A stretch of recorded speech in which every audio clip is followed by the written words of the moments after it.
Hello and welcome, my name is Axel K and today we're climbing in the new season using Elemental Shaman. Elemental Shaman is all about chaining your elementals in order to take advantage of the powerful effects of cards like Arid Stormer, Gyreworm and Lilypad Lurker. There are two different versions of Elemental Shaman in the meta, it's Freeze and Doomhammer. The Freeze version runs cards like Windchill, Frostbite, Ice Revenant and Baron Glacier. While the Doomhammer version runs Rockbiter Weapon, Stormstrike, Primal Dungeoneer and Doomhammer. I've decided to use the Freeze version since I think it's more well-rounded in more matchups. However, both lists are great for a smooth climb. For your mulligan, you want to go for Kindling Elemental, Wailing Vapor, Sleetbreaker and Arid Stormer. You can also keep a Cage Match Custodian and a Gyreworm to keep the elemental chain up. And you can keep Granite Forgeborn on the coin. It's especially powerful if you get Kindling Elemental on turn 1 and then coin a Forgeborn on turn 2. The deck is pretty simple, but there are a couple of things to keep in mind. You run 2 Sleetbreakers and 2 Windchills. This will be a total of 4 Windchills. Getting them off against greedy decks like Druid that doesn't run any minions can be difficult, so I recommend summoning a totem with your hero power to use them to draw cards. This will not only cycle to give you resources, but it will also power up your Baron Glacier. You can save your Windchills and Frostbites for when you have an active Ice Revenant to buff it with +2/+2 and go for a big swing. Remember that Frostbite can go face, but it's also very powerful to use to prevent a board clear if you have a big board. And Brukan of the Elements is very powerful. When you play him, you get to pick 2 of his rotating hero powers to play right away. My favorites are Fire Invocation, Earth Invocation and Lightning Invocation. You can afford to play a third hero power if you play him on turn 10, but the third one is random. You can set up a 12 damage burst turn if you pick a Fire Invocation and then roll another Fire Invocation. So if you feel lucky and you want to gamble, you can go for it. And that's it for Freeze Elemental Shaman. Chain your elementals, play on curve and finish the game with a big board and loads of damage. Thank you guys so much for watching and thanks to all the subscribers for sticking around. I work a lot in real life and I don't have the time to play as much as I want to. I just wanted to make sure that you guys know how much I appreciate the support and all the fun conversations we always have in the comments. It's a new season and I wish you all success on the ladder. Remember to like the video, subscribe to the channel, but most importantly, enjoy the games. Hello and welcome to some Elemental Shaman Freeze, to be specific. I hope you guys are having a good time in the new season. I'm having a ton of fun playing Freeze Elemental. It's a lot of just synergies, which I really like. I think we can keep 1 Arid Stormer, not more. I definitely want to find Kindling Elemental and Wailing Vapor. I think Wailing Vapor would have been the dream, just to kind of get out there quickly. Okay. Oh! Kindling Elemental. I mean, we're gonna be kind of off curve if we play the Cage Match next turn, but I think we can just pop down the Arid Stormer on turn 2. So we go Kindling. Man, I really like, if you're on the coin, to go Kindling Elemental into coin, into Granite Forgeborn. That's a cool play. So I think this is gonna be Shadow Priest, so I think we just wanna try to kill him before he can clear everything. I mean, they're pretty good at just controlling the board. I think this is a pretty tough matchup. Speaking of tough, I think we have some decisions to make now. So it's either Cage Match Custodian or Whack-A-Null. Whack-A-Null is really good because it's a lot of damage and it curves out. Cage Match will draw us the other weapon, which is nice so we don't draw it the natural way. But I think we go for Whack-A-Null here because it's gonna be a 50% of it hitting the Arid Stormer with the buff, and that's just double value. So I think we should go for it. We do drop our elemental chain here, but I think it's fine because there's not really anything you wanna do with the chain on turn 4. Land on this. Oh. We take it. I mean, it's turn 3. We've dealt 10 damage to him. It's a lot. But with priests, you know, their low health aren't usually permanent, right? They have a ton of healing. I think this might not even be dragon. I think it's gonna be dragon. Silence comes down. I mean, dragon it's not really a super good deck. But it is kind of, we do struggle a lot against it. I think we might have to do some shenanigans with our Brukan. It's kind of bad that we drew the weapon because now our Cage Match Custodians are just... I'm not gonna lie, pretty garbage. We're gonna curve out with it, but I kind of wish that we had another draw. So let's just go cage match and then the hero power, which is nice. Just an extra card out there. More to freeze if we go with the snowfall, if we get the Snowfall Guardian soon. But we're definitely looking for something to curve out. We could have actually kept the cage match here. Reason why it would be good is if we kind of just wanna get a chain going for a Lilypad Lurker. Okay. I think we might see a 2 damage board clear next turn, so we have to be a little careful here. So it's either Arid Stormir or Whack-A-Null. I think he's gonna go for a full board clear for 2 damage. I think just having a elemental to stick around is better. Even though this might get killed right now. But we have to take advantage of this elemental chain, so I guess it's a no-brainer. Okay. So he has that board clear that upgrades, right? That deals 2 damage to everything after he passes turn 5. I think that's it. This Barren Glacier can be kind of hard to pull off here. What I'm thinking about is just trying to get him low and then we play Brucon on turn 10 or something. If we don't get board clear here, we're actually in super amazing shape. Oh, this is good. There's the Lurker. Do we ever curve out with the Lurker? I don't think so. I think we just go Whack-A-Null here. I mean, against a priest, what can we... I guess we can kill off the dragons that will deal, I think, 4 damage to everything. I mean, this Temple Lurker could be pretty good. But our board is big enough. So we can just drop the hammer.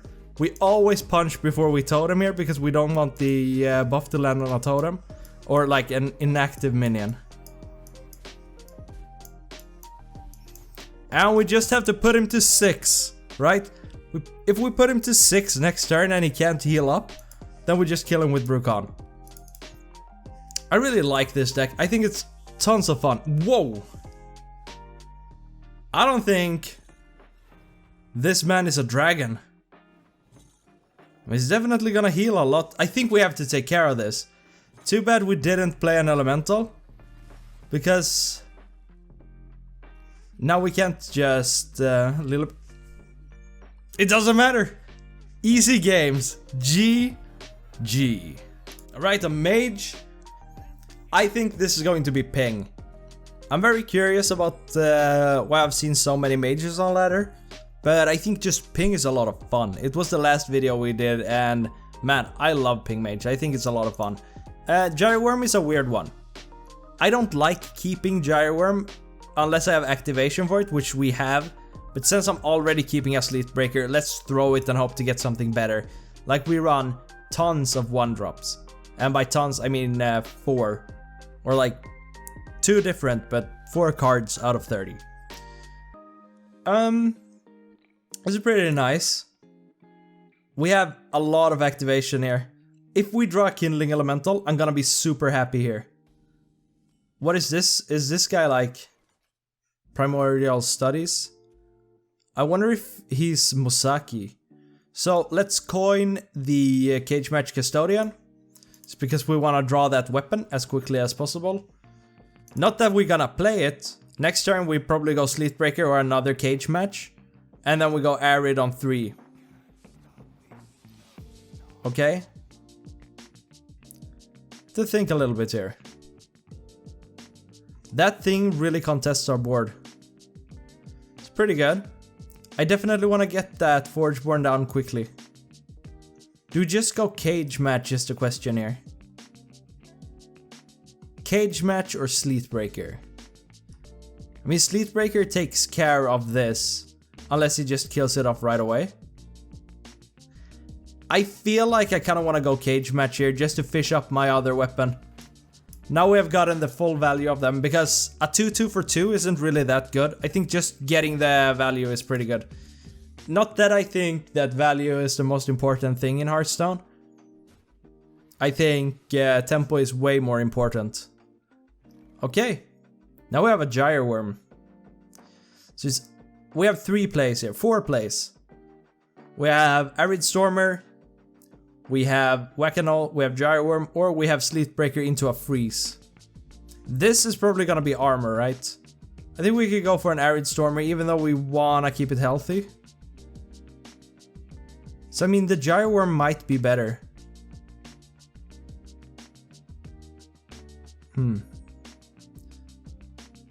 This will be a 3. This means that he can kill it with a Brain Freeze. Or just whatever plus ping. I actually think we can go Arid Stormer. Next turn we're gonna go Forgeborn, I think, no matter what. Yeah, I kinda like going Arid Stormer here. I mean, if we opt to go for something else than the Forgeborn, then at least we have a Whack-A-Null that we can try to hit on the Arid Stormer, which would have been a lot of damage. But we have to be careful about all of his board clear. Like, he has that Goblin that's gonna deal a ton of damage. Lab Partner. One Thieves. I'm just reporting what I see. I mean, the Forgeborn is so good. But we definitely have to do some clearing here. And going off with a weapon is pretty nice, but I think it's way too off curve.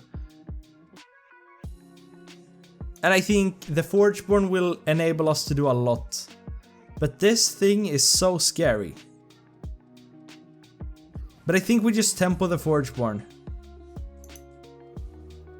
That's a lot of just stuff going into my 1 card. But it was just from a 1 thief though.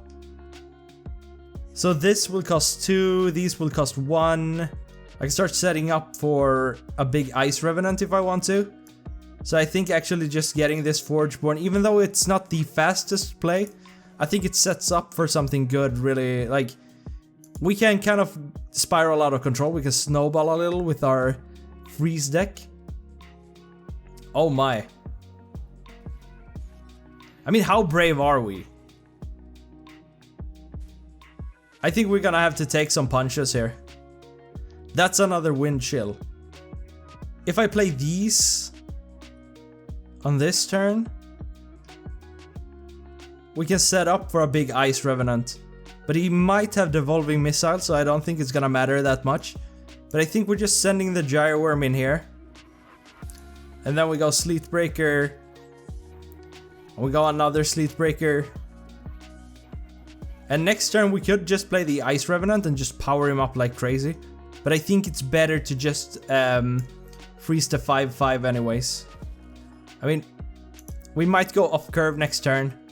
Hopefully it doesn't power up his hero power. That would be disastrous. I think having a Frostbite is obviously really good against a Mage. Because if I remember correctly, Mages kind of like to cast spells. So what we could do is we could like trade... No, we can't trade any of these. So we could go off with a big Freeze. I don't like his spell power. We have a lot of damage. Do we ever trade? This goes down. This can't kill anything, which is bothersome. Or, I mean, it can kill something, but it's not gonna get that full value. So the Revenant goes down, and I think we just go for the Wind Chills.